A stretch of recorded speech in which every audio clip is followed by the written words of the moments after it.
Assalamualaikum everyone. Welcome back to Ultra Brains Academy, your ultimate learning platform. Subscribe for more fascinating biology lectures.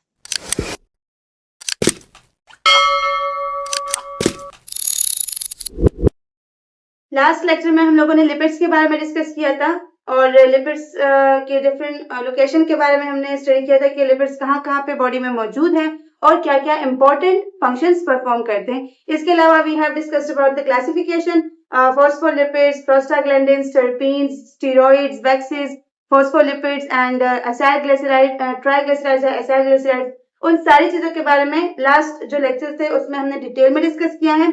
Today we are going to discuss another very much important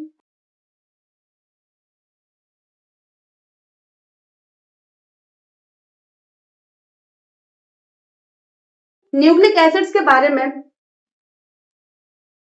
nucleic acid जो है they are actually a novel type of biomolecules, right? They are novel type of biomolecule. 1869 में F. Meester या Frederick Meester या Meester, whatever you want you can call it, ये study कर रहे थे white blood cells या पस sales को. तो उन व्हाइट ब्लड सेल्स में या पस सेल्स में कुछ मॉलिक्यूल्स उनको दिखाई दिए या यू कहते हैं हाँ बायोमोलिक्यूल्स उनको दिखाई दिए. लाइफ में प्रेजेंट है, लिविंग ऑर्गेनिज्म में प्रेजेंट है, सो यस बायोमोलिक्यूल्स उनको दिखाई दिए. और ये जो बायोमोलिक्यूल्स थे ये थोड़े नोवेल टाइप के थे, थोड़े से डिफरेंट थे, क्योंकि इनकी कंपोजिशन ना तो कार्बोहाइड्रेट से मिल रही थी ना प्रोटीन से मिल रही थी, राइट, और ना लिपिड से मिल रही थी. उस वक्त तक यही तो डिस्कवर्ड थे. तो क्या हुआ था, तो हुआ क्या कि ये संख्या प्रेजेंट थे वीबीसीज के या डब्ल्यूबीसीज के न्यूक्लियस में. वैसे मैं डब्ल्यूबीसीज को वीबीसीज कहती रहती हूँ. सो डब्ल्यूबीसीज के न्यूक्लियस में ये प्रेजेंट थे, ये जो बायोमोलिक्यूल्स थे नोवेल टाइप के, जो कि ना कार्ब्स की तरह थे ना प्रोटीन्स की तरह थे और ना लिपिड्स की तरह थे. तो न्यूक्लियस के लोकेशन की वजह से इन्होंने इन बायोमोलिक्यूल को नाम दिया न्यूक्लियन का. क्या नाम दिया? न्यूक्लियन का नाम दिया. तो उस वक्त जो न्यूक्लिक एसिड्स थे वो न्यूक्लियन के नाम से डिस्कवर हो गए कि कुछ other than carbs, proteins and lipids कुछ और भी बायोमोलिक्यूल्स जो है वो सेल्स में प्रेजेंट होते हैं. उस वक्त खैर इनके फंक्शन या कंपोजिशन का एज किसी को नहीं पता था, बट कुछ डिफरेंट टाइप के मॉलिक्यूल्स जो थे वो सेल में डिस्कवर हुए थे, राइट. और उस वक्त उसके लोकेशन के बेस पे उसको नाम क्या दिया? न्यूक्लियन का नाम दिया गया. अब यही फ्रेडरिक मेस्टर जो थे इन्हीं का एक स्टूडेंट था, उनका नाम था रिचर्ड एल्टमैन. रिचर्ड एल्टमैन, वैसे नाम जाने पहचाने लग रहे हैं, इससे पहले भी रिचर्ड एल्टमैन ने कुछ किया था. इफ यू रिमेम्बर हमने इसको स्टडी किया था. रिचर्ड एल्टमैन ने इससे पहले भी माइटोकॉन्ड्रिया वाले टॉपिक में हमने डिस्कस किया था. Let me know in the comment section कि रिचर्ड एल्टमैन ने माइटोकॉन्ड्रिया के एस्पेक्ट में क्या किया था. सो इनका स्टूडेंट था रिचर्ड एल्टमैन और इसने फर्दर जब इसके नेचर को स्टडी किया सो ही फाइंड आउट कि इसका जो नेचर है वो क्या है? एसिडिक है, या इसकी जो प्रॉपर्टीज हैं तो वो एसिड्स की तरह है. क्लियर? तो उस बेस पे क्योंकि इनका नेचर एसिडिक है और प्रेजेंट है न्यूक्लियस में, तो इन्होंने इसको नाम दिया न्यूक्लिक एसिड्स का. तो इसी तरह न्यूक्लिक एसिड जो है डिस्कवर हो गए, पहले न्यूक्लियन के नाम से एंड देन न्यूक्लिक एसिड से. और ये काम इन्होंने किया कब था? 1880 से लेके 1890 तक, क्योंकि एक्सपेरिमेंट्स करने होते हैं, प्रॉपर्टीज का पता लगाना होता है. ये हम जो स्ट्रक्चर किसी चीज की स्टडी करते हैं या उसके हिस्ट्री की तरफ देखते हैं तो वो भी एक अलग पूरी दुनिया होती है. ऐसा नहीं होता कि आप सिंपल जाके किसी छोटे से स्ट्रक्चर को डिस्कस करें और उसके बारे में बात करें. बहुत सारे ऑब्जर्वेशंस होते हैं, बहुत एक्सपेरिमेंट्स होती है, बहुत ज्यादा उसके पीछे एक रिसर्च होती है, बहुत ज्यादा लोगों का हाथ होता है, तब जाके एक चीज जो है वो डिस्कवर होती है और उसके बारे में इंफॉर्मेशन मिलती है. सो 1880 से लेकर 1890 तक न्यूक्लिक एसिड जो थे वो डिस्कवर हो गए प्रॉपर्ली, मतलब इनके एसिडिक नेचर और इन चीजों का भी पता चल गया. इसके बाद फिर 1890 के बाद 1929 में क्या हुआ? 1929 में पता चला कि ये जो न्यूक्लिक एसिड्स हैं इसमें शुगर कंपोनेंट्स भी प्रेजेंट हैं, राइट? जैसे आजकल हम कहते हैं ना कि न्यूक्लियोटाइड्स जो है ये इसके बेसिक यूनिट्स हैं न्यूक्लिक एसिड्स के। आज का लेक्चर जो है वो बेसिकली न्यूक्लियोटाइड पे ही हम फोकस करेंगे। नेक्स्ट जो होगा वो फिर आरएनए और डीएनए पे होगा। सो न्यूक्लियोटाइड जो इसके बेसिक नेचर, इसके बेसिक यूनिट्स हैं, उसकी अगर हम बात करें तो उसमें क्या प्रेजेंट होता है? उसमें शुगर एक यूनिट प्रेजेंट होता है जो बैकबोन बनाता है, जिसको हम पेंटोस या राइबोस शुगर के नाम से जानते हैं, राइट? तो इस शुगर के बारे में जो था 1929 में पता चला, और ये बात बताई किसने थी? ये बात बताई थी लेविन ने। ये बात लेविन ने बताई थी, राइट? 1929 के बाद फिर 1944 में एक दूसरे साइंटिस्ट आए। 1944 में एक दूसरे साइंटिस्ट आए जिनका नाम था मैकलॉयड। अब कुछ बुक्स में के है, कुछ में CH है, आपके बुक में जो भी है आप उसी को फॉलो करें। 1944 में मैकलॉयड आए और मैकलॉयड ने क्या कहा था शुगर यूनिट के बारे में? तो लेविन ने बताया। मैकलॉयड ने कहा कि जो डीएनए है वो हमारे जेनेटिक इंफॉर्मेशन को कैरी करता है।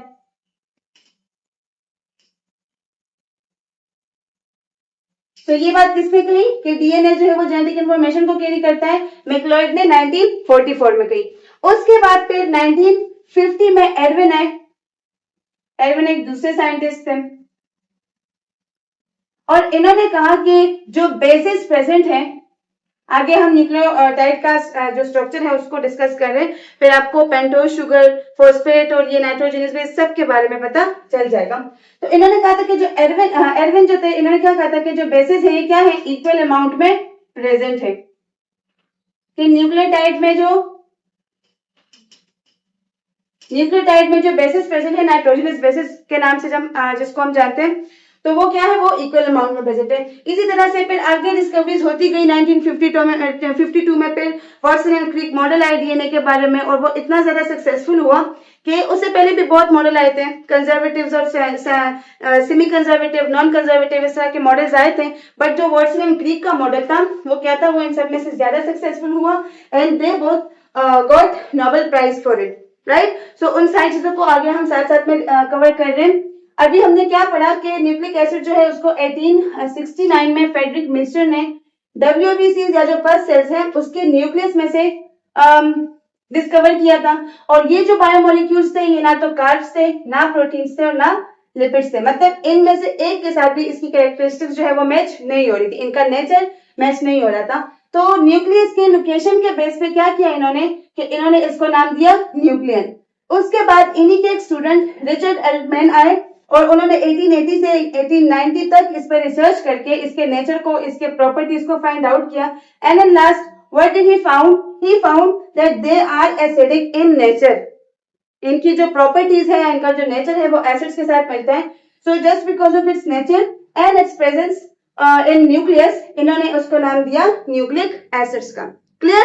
इसके बाद फिर 1929 में शुगर कंपोनेंट का पता चला। 44 में जो है इसके जेनेटिक इंफॉर्मेशन के डीएनए जो जेनेटिक इंफॉर्मेशन कैरी करता है, इस बात का के बारे में पता चला लोगों को। 1950 में बेसिस की इक्विलिटी के बारे में पता चला। फिर 52 में इस तरह का मॉडल आया और बात जो है वो इसी तरह चलती रही। So this was a short historical background of nucleic acids. इसके अलावा before understanding its basic unit nucleotide, nucleic acids के बारे में थोड़ा और भी स्टडी करते हैं, थोड़ा और भी इसको समझते हैं कि न्यूक्लिक एसिड्स जो हैं इसके दो मेन टाइप्स हैं। इसके डीएनए और आरएनए, राइट? और ये जो न्यूक्लिक एसिड्स हैं प्रेजेंट इन ऑल सेल्स,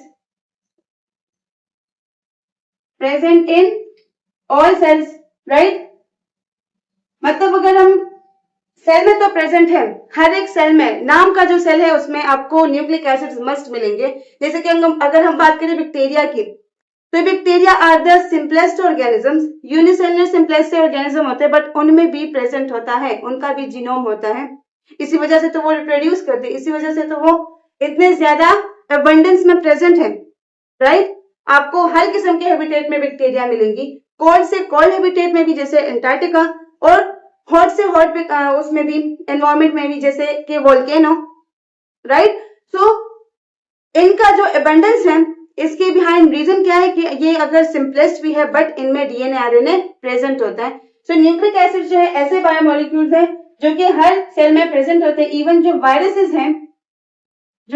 हैं, जो कि उसको हम एसेलुलर लाइफ कहते हैं, जो सेल से भी जाके कहीं मतलब नीचे लाई करते हैं, एक सिंगल सेल से भी नहीं बने होते उनका। जो अगर हम लोग एक वायरस की बात करें तो वो एक बैक्टीरिया से 10,000 टाइम्स छोटा होता है। एक बैक्टीरिया हमें नजर नहीं आता, नेक डाइस हम उसको नहीं दे सकते, तो वायरस तो फिर उससे भी छोटा है, बट उसमें भी आपको न्यूक्लिक एसिड जो है वो मिलेंगी, वो उसमें प्रेजेंट होगी। इसके अलावा अगर न्यूक्लिक एसिड की बात करें तो ये क्या है, केमिकल कंपाउंड्स है। क्या है, केमिकल कंपाउंड्स है, और ये क्या करते हैं, जेनेटिक इंफॉर्मेशन को, ये इंफॉर्मेशन को या जेनेटिक इंफॉर्मेशन को, जेनेटिक यहां पे लगाएंगे, जेनेटिक इंफॉर्मेशन को ये क्या करते हैं, क्रिएट करते हैं, फिर उसको इनकोड करते हैं, और उसके बाद फिर उसको स्टोर कर लेते हैं। और ये होता किस फॉर्म में है, ये होता है न्यूक्लियोटाइड के फॉर्म में। हमने जो कहा ना कि न्यूक्लियोटाइड क्या है, न्यूक्लिक एसिड्स का बेसिक यूनिट है, स्ट्रक्चर एंड फंक्शनल यूनिट है। जिस तरह से अमाइनो एसिड जो था वो प्रोटीन का था, फैटी एसिड जो था वो लिपिड का था, ग्लूकोज जो था वो कार्बोहाइड्रेट का था। तो सिमिलरली यहाँ पे न्यूक्लियोटाइड क्या है, बेसिक यूनिट है न्यूक्लिक एसिड्स का।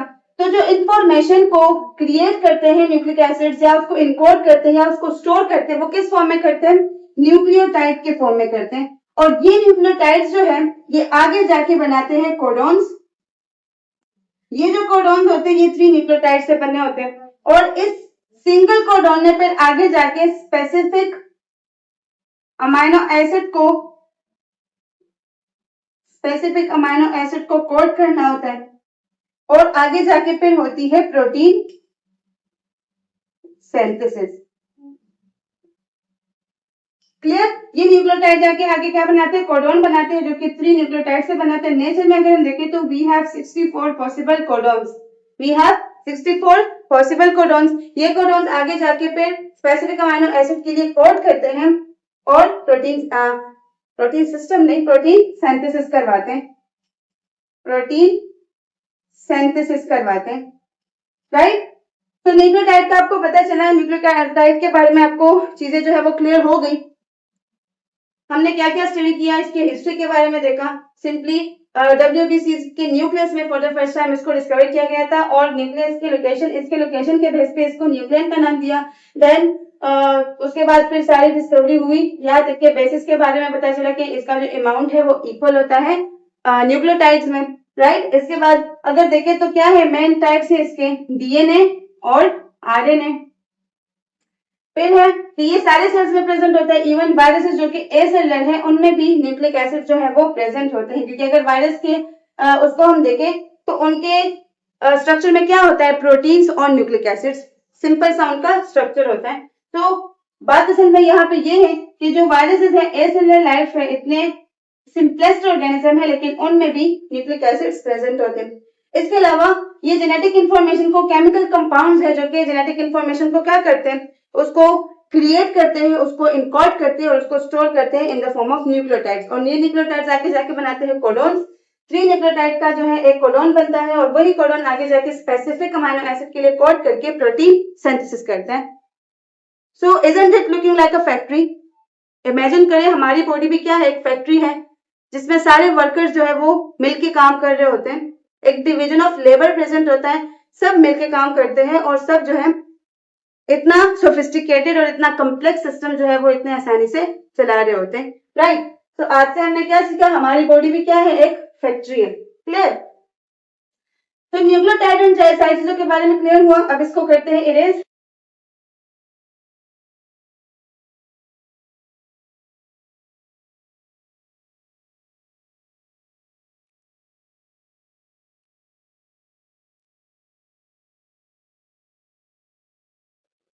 ओके, न्यूक्लियोटाइड्स क्या है? सबसे पहले जो न्यूक्लियोटाइड है ये बनते हैं, ऐसे करेंगे, ऐसे, ये बनते हैं न्यूक्लियोसाइड से,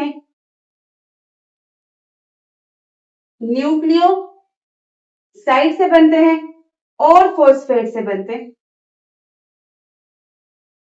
राइट। और ये जो न्यूक्लियोसाइड है ये फर्दर ऑन बनते हैं पेंटोज शुगर से और नाइट्रोजनस बेसिस से। न्यूक्लियोसाइड क्या है? Combination of phosphate combination of pentose sugar and nitrogenous bases. और इसके साथ जब फॉस्फेट ऐड हो जाए तब ये दोनों मिलके क्या बनाते हैं? ये दोनों मिलके बनाते हैं न्यूक्लियोटाइड, राइट। अब अगर देखें न्यूक्लियोटाइड के, तो सिंपल न्यूक्लियोटाइड के जो कंपोनेंट्स हैं वो कौन कौन से हैं? पेंटोज शुगर,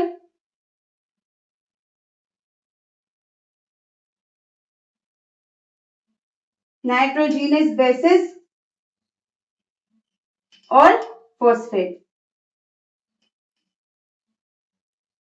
तो तीन कंपोनेंट से मिलके हमारा बना होता है न्यूक्लियोटाइड, और ये न्यूक्लियोटाइड्स आगे जाके बनाते हैं आरएनए और डीएनए।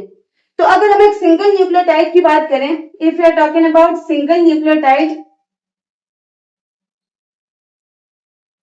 तो उस सिंगल न्यूक्लियोटाइड में ईस्टर लिंकेज प्रेजेंट होता है, ईस्टर लिंकेज जो है वो प्रेजेंट होता है। लेकिन अगर हम बात करें पॉली न्यूक्लियोटाइड चेन्स की, पॉली, आगे हम क्लासिफिकेशन ऑफ न्यूक्लियोटाइड डिस्कस कर रहे हैं, तब आपको क्लियर हो जाएगा कि पॉली और मोनो न्यूक्लियोटाइड इन चीजों में क्या फर्क है। तो जो पॉली न्यूक्लियोटाइड चेन्स हैं, जैसे कि डीएनए या फिर आरएनए, इनमें कौन सा बॉन्ड प्रेजेंट होता है? इनमें प्रेजेंट होता है फोस्फो डाइईस्टर लिंकेज या फिर बॉन्ड। तो फोस्फोडाइईस्टर लिंकेज जो है ये इनमें प्रेजेंट होता है, इनमें जो पॉलीन्यूक्लियोटाइड चेन्स होती है, राइट। इस तरह से नॉर्मल अगर हम एक सिंगल न्यूक्लियोटाइड की बात करें तो उसमें जो भी चीजें हैं वो अटैच होती है पेंटोज शुगर के साथ, क्योंकि पेंटोज शुगर क्या बनाता है? बैकबोन बना रहा होता है न्यूक्लियोटाइड का। और अगर हम नाइट्रोजनस बेस और फॉस्फेट की बात करें तो फॉस्फेट अटैच होता है कार्बन नंबर 5 पे, और जो नाइट्रोजनस बेस है वो अटैच होता है कार्बन 1 पे। क्लियर ना? जो पेंटोज शुगर है, पेंटोज शुगर क्या है? 5 कार्बन का एक मॉलिक्यूल है ना, तो इसके फर्स्ट उस पे क्या अटैच है? फर्स्ट कार्बन पे नाइट्रोजनस बेसिस अटैच है, और फिफ्थ पे क्या अटैच है? फिफ्थ पे अटैच है फॉस्फेट। और ये क्या है? ये राइबोज शुगर है। सो इसी तरह से एक न्यूक्लियोटाइड का मॉलिक्यूल जो है वो बनता है। बट अगर हम बात करें पॉलीन्यूक्लियोटाइड चेन्स की, तो पॉलीन्यूक्लियोटाइड चेन्स में क्या होता है? पॉलीन्यूक्लियोटाइड चेन्स में फोस्फोडाइईस्टर लिंकेज प्रेजेंट होता है। वो फोस्फोडाइईस्टर लिंकेज जो है वो, अगर हम बात करें पेंटोज शुगर की, तो पेंटोज शुगर पे कार्बन नंबर 3 पे जो हाइड्रोक्सिल ग्रुप होता है उसके साथ अटैच होता है। पेंटोज शुगर में ये क्या है? ये है पेंटोज शुगर में कार्बन नंबर 1, 2, 3, कार्बन नंबर 3 पे जो मैं यहाँ पे ओपन स्ट्रक्चर बनाई ताकि आपको क्लियर हो जाए, तो ये हुआ H और ये हुआ O, जो हाइड्रोक्सिल ग्रुप है, लेकिन ये हुआ 1, 2 और 3। कार्बन 3 पे जो हाइड्रोक्सिल ग्रुप है इसके साथ फोस्फेट जो है वो अटैच होता है, और यहां से फिर क्या होता है? देखिए इस तरह इनकी अटैचमेंट जो है वो ऐसे होती है। तो ये एक न्यूक्लियोटाइड हुआ, ये एक न्यूक्लियोटाइड हुआ, ये दूसरा न्यूक्लियोटाइड हुआ। न्यूक्लियोटाइड के जो कंपोनेंट्स हैं वो ईस्टर लिंकेज के जरिए अटैच होते हैं एक दूसरे के साथ, मतलब पेंटोज शुगर के साथ जो नाइट्रोजिनस बेसिस है या जो फॉस्फेट है वो ईस्टर लिंकेज के जरिए अटैच होते हैं। लेकिन जो डिफरेंट न्यूक्लियोटाइड्स एक दूसरे के साथ अटैच होते हैं, तो ये जो आपको यहाँ पे बॉन्ड नजर आ रहा है, this is called phospho diester linkage. तो ये बेसिकली क्या है, एक सिंपल सा रफ सा मैंने आपको स्केच दिखा, ये एक जो है न्यूक्लियोटाइड है, ये दूसरा न्यूक्लियोटाइड है, और जो पेंटोज शुगर है उसके कार्बन नंबर 3 पे जो हाइड्रोक्सिल ग्रुप है उसके साथ अटैच होता है फॉस्फेट, इसलिए यहाँ पे जो बॉन्ड बनता है उसको हम कहते हैं फॉस्फोडाइईस्टर। डाइईस्टर का मतलब क्या है, ईस्टर जो है इनमें सिंगल जो न्यूक्लियोटाइड उसमें प्रेजेंट होता है ईस्टर लिंकेज। तो अगर दो ईस्टर लिंकेजेस के जरिए एक फॉस्फेट के जरिए अटैच है तो उसको फिर हम कहेंगे फॉस्फोडाइईस्टर लिंकेज। तो होपफुली आप लोगों को फॉस्फोडाइईस्टर लिंकेज के फॉर्मेशन का आइडिया हो चुका होगा कि फॉस्फोडाइईस्टर लिंकेज जो है वो पॉलीन्यूक्लियोटाइड चेन्स में कैसे बनता है, राइट। अब इसके बाद डिस्कस करते हैं, let me first check out the video. Yes, तो ये चीज आपको क्लियर हुई। देखिए ये अगर मैं आपको और मतलब क्लियर कराऊं, देखिए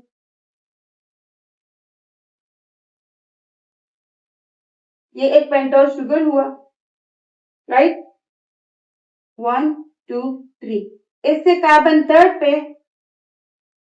जो हाइड्रोक्सिल ग्रुप अटैच है इसके साथ अटैच होता है फॉस्फेट, यहाँ पे फिर सी, और यहां से दूसरा न्यूक्लियोटाइड जो है वो फिर इस तरह अटैच होता है। तो ये एक न्यूक्लियोटाइड हुआ और ये दूसरा न्यूक्लियोटाइड हुआ। तो दो न्यूक्लियोटाइड के बीच में क्या बनता है, फॉस्फोडाइईस्टर लिंकेज बनता है, और ये मैंने आपको यहाँ पे दिखा दिया, राइट। सो फॉस्फोडाइईस्टर लिंकेज के फॉर्मेशन को आप समझ गए। अब इसके बाद डिस्कस करते हैं components of nucleotide. Nucleic acid तो ऑलरेडी हो चुका है। कंपोनेंट्स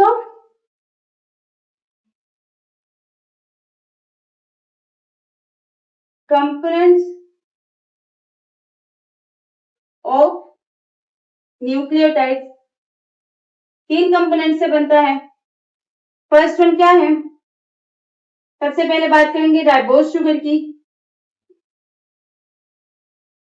या फिर हम इसको पेंटोज शुगर भी बोलते हैं। तो ये जो राइबोज या पेंटोज शुगर है आरएनए और डीएनए में डिफरेंट होता है। ज्यादा हम डिटेल में नेक्स्ट लेक्चर में जाएंगे, लेकिन अभी आप सिर्फ इतना समझे कि आरएनए और डीएनए में जो राइबोज शुगर होता है वो डिफरेंट होता है। यहाँ पे एक ऑक्सीजन जो है वो एब्सेंट होता है, यहाँ पे प्रेजेंट होता है। इसी वजह से यहाँ पे ये राइबोज के फॉर्म में प्रेजेंट होता है, और यहाँ पे डीऑक्सी, डी का मतलब है रिमूवल, एक जो ऑक्सीजन होता है वो यहाँ पे रिमूव्ड होता है, डीऑक्सी राइबोज के फॉर्म में प्रेजेंट होता है। इसके अलावा अगर हम लोग राइबोज शुगर के बारे में मेनली बात करें तो ये क्या करता है, बैकबोन प्रोवाइड करता है, किसको, न्यूक्लियोटाइड को, केमिकल स्टेबिलिटी देता है, केमिकल स्टेबिलिटी देता है, एक ज्योमेट्री दे रहा होता है, बैकबोन बनाते हैं ना, तो ये एक ज्योमेट्री दे रहा होता है न्यूक्लियोटाइड को। इसके अलावा ये अटैचमेंट साइट्स प्रोवाइड करता है,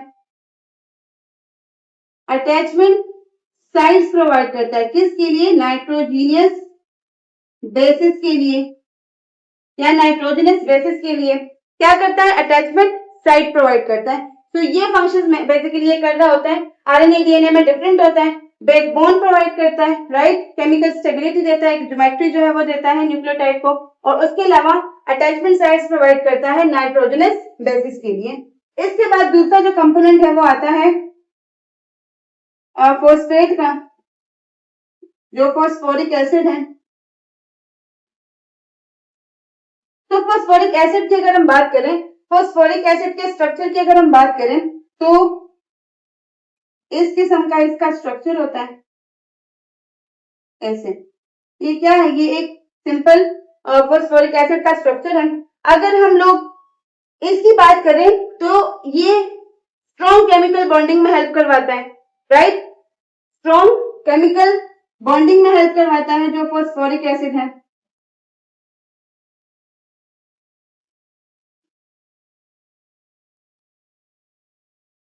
और इसके अलावा एनर्जी को स्टोर करता है,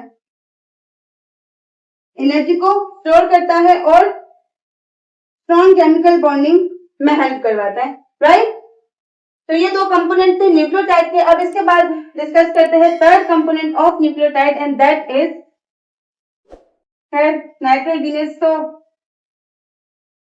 अनदर एक इम्पॉर्टेंट डिटेल टॉपिक है, बट आपने ज्यादा डिटेल में नहीं जाना, आपके बुक में जितना है आपने उसी पे फोकस करना है।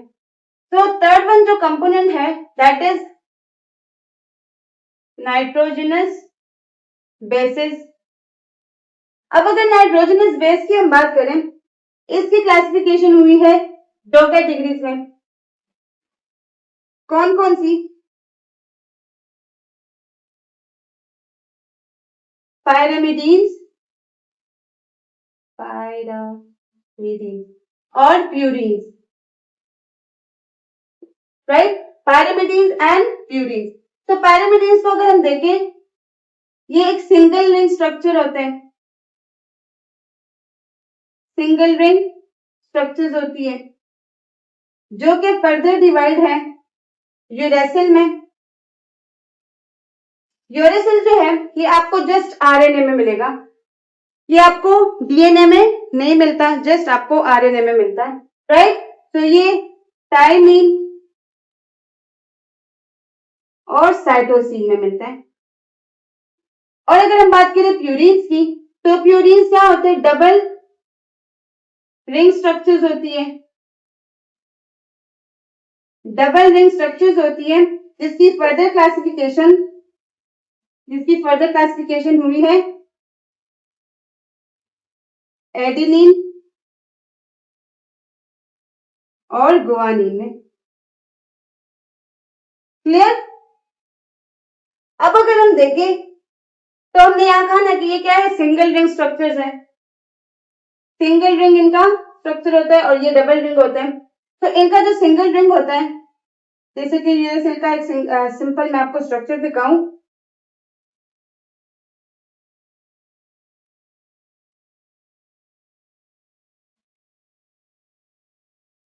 इस किस्म का जो है यूरेसिल का स्ट्रक्चर आपको दिखाई देता है। क्लियर? और अगर यहाँ पे अगर मैं बात करूं एडेनिन की, तो एडेनिन का जो स्ट्रक्चर होता है वो सिंपली लाइक दिस, ये डबल रिंग स्ट्रक्चर होता है, जबकि ये सिंगल, यहाँ पे आपको सिंगल रिंग दिखाई दे रहा है, यहाँ पे आपको डबल। तो ये फिर क्या होता है? डबल रिंग स्ट्रक्चर होता है जिसमें डबल बॉन्ड्स जो है वो प्रेजेंट होती है इस तरह। सो पायरिमिडीन्स और प्यूरिन्स के बीच जो डिफरेंस था वो आपको क्लियर हुआ।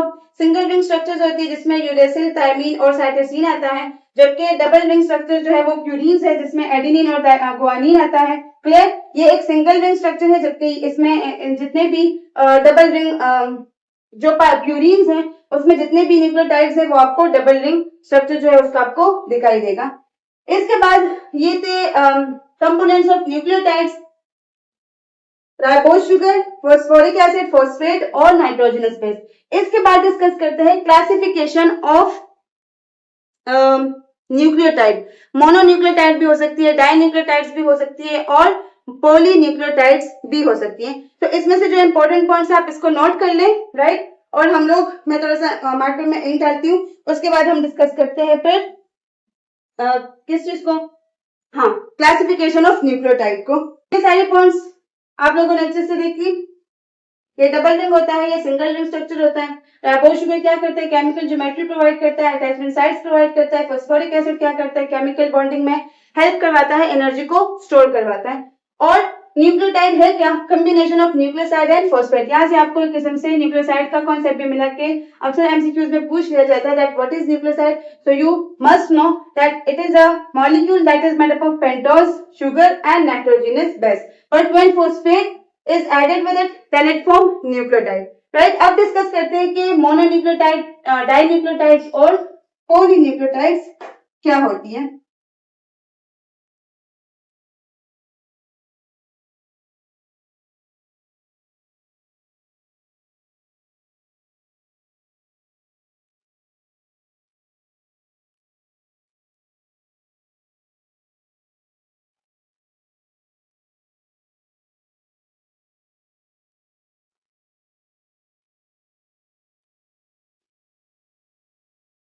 क्लासिफिकेशन ऑफ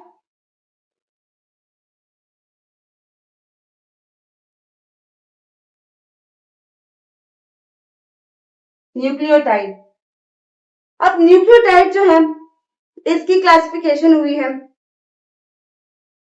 कुछ ऐसे मॉलिक्यूल्स होंगे जिसमें एक न्यूक्लियोटाइड प्रेजेंट होगा, कुछ ऐसे होंगे जिसमें बहुत ज्यादा होंगे, तो उसको आज अभी डिस्कस करते हैं। सबसे पहले बात करते हैं मोनोन्यूक्लियोटाइड की। तो मोनोन्यूक्लियोटाइड्स नेम से ही जाहिर है इसमें क्या होंगे, जस्ट एक सिंगल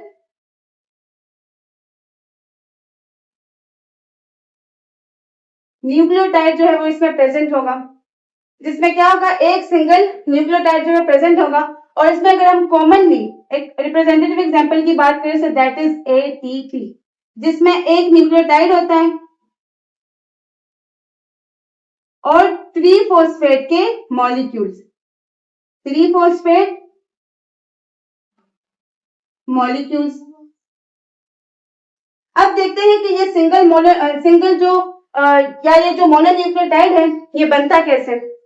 सबसे पहले अगर देखें एक नाइट्रोजीनियस बेस जिसे एडिनिन, अगर हम एटीपी के केस में बात करें तो एटीपी क्या है, एडेनोसाइन ट्राइफॉस्फेट। एडिनिन जब ऐड हो जाए, ये जब पेयरिंग कर ले किसके साथ, राइबोज शुगर के साथ, तो ये क्या बनाता है, एडेनोसाइन बनाता है। ये क्या बनाता है, एडेनोसाइन बनाता है। अब यही एडेनोसाइन जब एक फॉस्फेट के साथ बाइंड हो जाए तो ये क्या बनाता है, एडेनोसाइन मोनोफॉस्फेट।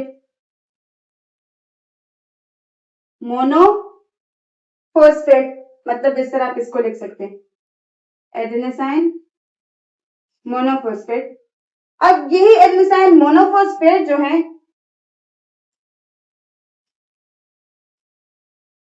ये जब एक दूसरे फॉस्फेट के साथ बाइंड हो जाए तो ये बनाते हैं एडेनोसाइन डाइफॉस्फेट।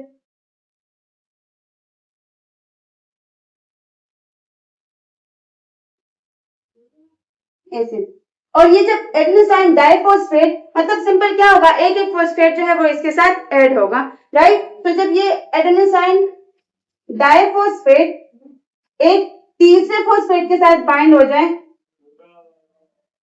तो लास्ट में क्या बनता है,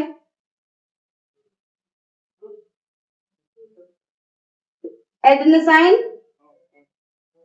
ट्राइफॉस्फेट जो है वो लास्ट में एक एटीपी का मॉलिक्यूल बन जाता है। इस तरह क्या बनता है, लास्ट में एटीपी का मॉलिक्यूल जो है वो बन जाता है। क्लियर। तो एटीपी जो है क्या, एटीपी जो है वो क्या है, वो एक मोनोन्यूक्लियोटाइड मॉलिक्यूल है जिसमें एक न्यूक्लियोटाइड और 3-फॉस्फेट के मॉलिक्यूल जो है वो अटैच होते हैं और इसी तरह से उसकी फॉर्मेशन होती है कि पहले जो है तो एडेनोसाइन जो है एडिनिन के साथ राइबोज शुगर ऐड हो जाता है जो कि बनाता है एडेनोसाइन, और फिर उस एडेनोसाइन के साथ साथ 3-फॉस्फेट मॉलिक्यूल्स की कंजक्टिवली अटैचमेंट होकर क्या बनाता है, एटीपी बनाते हैं। अब यही एटीपी जो है इसकी जब ब्रेकडाउन होती है तो ये कन्वर्ट होता है एडीपी में और साथ में एक फॉस्फेट मॉलिक्यूल को रिलीज करता है। किसमें कन्वर्ट होते हैं, एडीपी में, और एक फॉस्फेट मॉलिक्यूल को रिलीज कर देते हैं, राइट। तो जब ये एनर्जी को रिलीज करता है, जब ये एडीपी में कन्वर्ट होता है तो ये क्या करता है, ये 7 किलो कैलोरीज एनर्जी, मतलब एटीपी जो है जब एडीपी में कन्वर्ट होता है, फॉस्फेट में कन्वर्ट होता है, तो उसके साथ साथ ये 7.0 किलो कैलोरीज एनर्जी जो है वो भी साथ में रिलीज कर देता है। Let me check out the video, आपको दिख रहा है, अच्छा। तो ये क्या करता है कि जब एडीपी में कन्वर्ट होता है, फॉस्फेट में कन्वर्ट होता है, तो क्या होता है, साथ साथ में 7.0 किलो कैलोरीज एनर्जी जो है वो भी रिलीज हो जाती है, right. So this was all about mononucleotide. उसमें एक रिप्रेजेंटेटिव या जो कॉमन एग्जांपल है दैट इज एटीपी। अब इसके बाद बात करते हैं मोनोन्यूक्लियोटाइड्स की, तो सॉरी डाइन्यूक्लियोटाइड्स की। तो डाइन्यूक्लियोटाइड्स भी इंपॉर्टेंट है, रेस्पिरेटरी जितने भी चेन्स है उनमें इनका काफी इंपॉर्टेंट रोल होता है।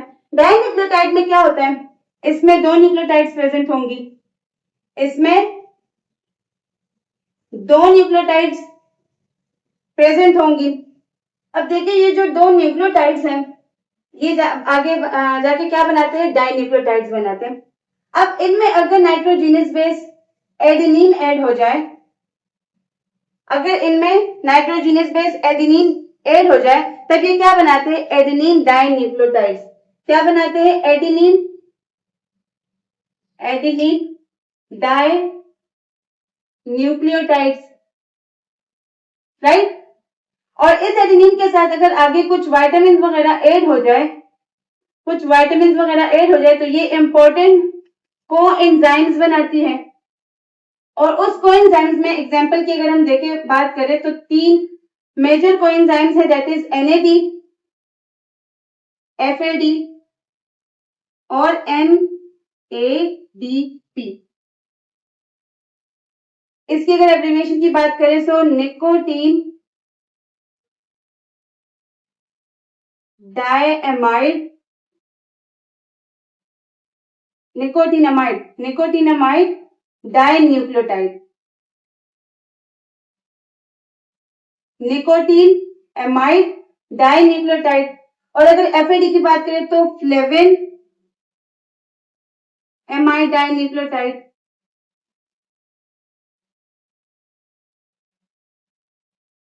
और अगर NAD की बात करें तो निकोटीन एमाइड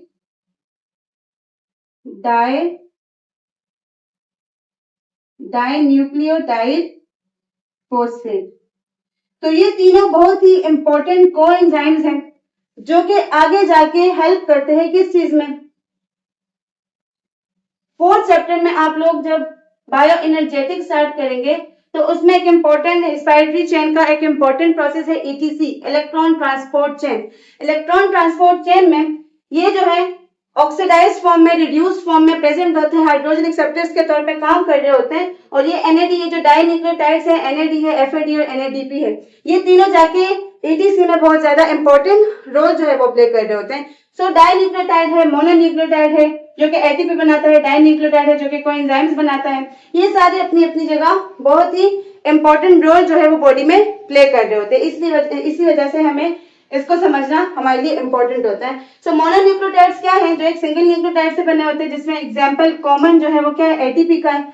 उसकी फॉर्मेशन हम लोगों ने डिस्कस की, पहले एडेनोसाइन बनता है, फिर उसके साथ एक एक करके फॉस्फेट्स की अटैचमेंट होती है और लास्ट में बनता है एडेनोसाइन ट्राइफॉस्फेट ATP, राइट। और ये ATP जब इसकी ब्रेकडाउन होती है तो ADP प्लस फॉस्फेट रिलीज होता है और साथ में 7.0 किलो कैलोरीज एनर्जी जो है वो भी साथ में रिलीज हो जाती है। और ये ATP है क्या, इस ATP को हम लोग प्यार से energy currency of the cell कहते हैं। क्यों, क्योंकि ये एनर्जी प्रोवाइड करता है। जितना भी रिस्पिरेटरी चेन है जिसमें सारे प्रोसेसेस होते हैं, जो कि ग्लाइकोलाइसिस स्टार्ट होता है और ग्लाइकोलाइसिस के बाद फिर क्रेब साइकिल होता है, फिर ETC होता है, इन सब के रिजल्ट में क्या बनते हैं, ATP के मॉलिक्यूल्स बनते हैं, राइट। डिपेंड करता है ऑर्गेनिज्म पे।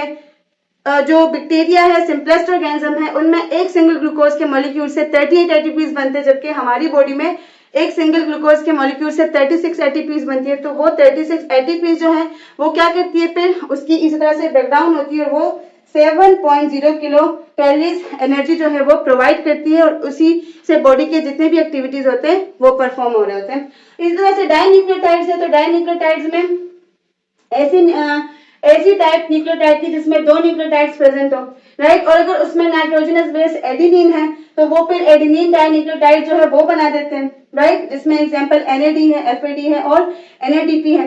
निकोटीनामाइड डाइन्यूक्लियोटाइड और फिर फ्लेविन एमाइड डाइन्यूक्लियोटाइड और फिर उसके बाद निकोटीनामाइड डाइन्यूक्लियोटाइड फोस्फेट। ये तीनों इंपॉर्टेंट कोएंजाइम्स हैं जो कि ETC में एज अ हाइड्रोजन एक्सेप्टर्स काम कर रहे होते हैं, ऑक्सीडाइज भी होते हैं, रिड्यूस भी होते हैं और आगे जाके ATP की प्रोडक्शन करते हैं।